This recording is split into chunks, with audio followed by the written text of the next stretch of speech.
A number of years ago, I heard a great metaphor for what many organisations and individuals do when it comes to innovation.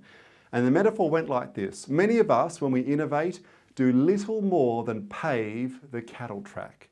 Now, to unpack what this metaphor means, essentially the cattle track is a metaphor we tie back to the days of setting up new communities, new suburbs, going to areas where there's been no human civilization and laying down the first elements of our structure for our communities, our societies, because typically when you went into a new area historically to build a new town or settlement, the first place you put the first road is over the cattle track that had been trodden over the years by livestock.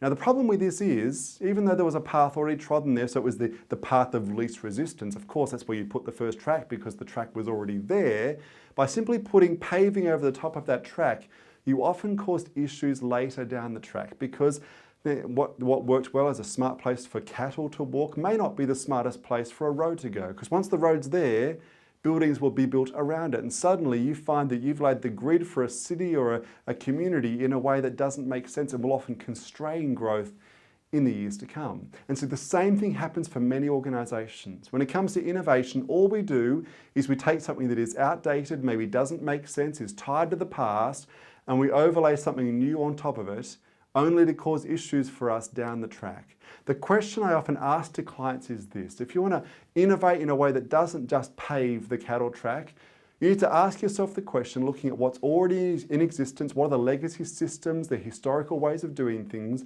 Ask yourself the question, what here needs a fundamental rethink, not a superficial retread if we're going to stay relevant?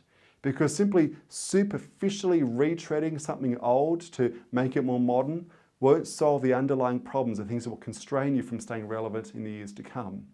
I was working a little while ago with a group of financial advisors and I was challenging them around this point. I said, what are the things for you that need to be innovated and changed and updated? And one of the things that came up in our discussions was the way that financial advisors often engage with a new client. The first thing many advisors do when they sit down with a new client is this. They want to get to know you, understand what's important to you so they can give advice. So they go through a process that's often called the 10 why process. And here's how it works. They say, so then what's important to you in life when it comes to your finances, in terms of lifestyle? And you give an answer. And they say, okay, that's great. Why is that important to you? And then you give an answer to that question. Then, okay, well, that's great. And why that? Why is that important? And the idea is, the theory is, by the time you get to the 10th why, you're actually somewhere very close to the underlying, genuine, deep-held motivations for that client.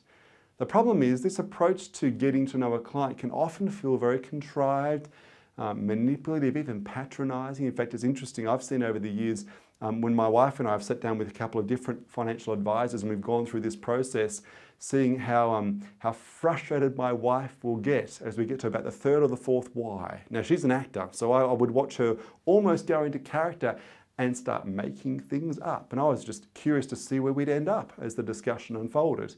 And so I was talking to these advisors about this outdated way of doing things that can often seem contrived and manipulative. And is it time to perhaps rethink the whole way of engaging with a new client? And one of the people in the room said, oh, we've actually found a solution to that already. We realized it was a bit outdated. So what we've done is we've taken the 10 why exercise and we've created an app. So now people do it on an iPad instead. And it was interesting, even as he suggested the idea, I thought, well, I applauded the initiative, the idea to take something and make it fresher and bring it up to date.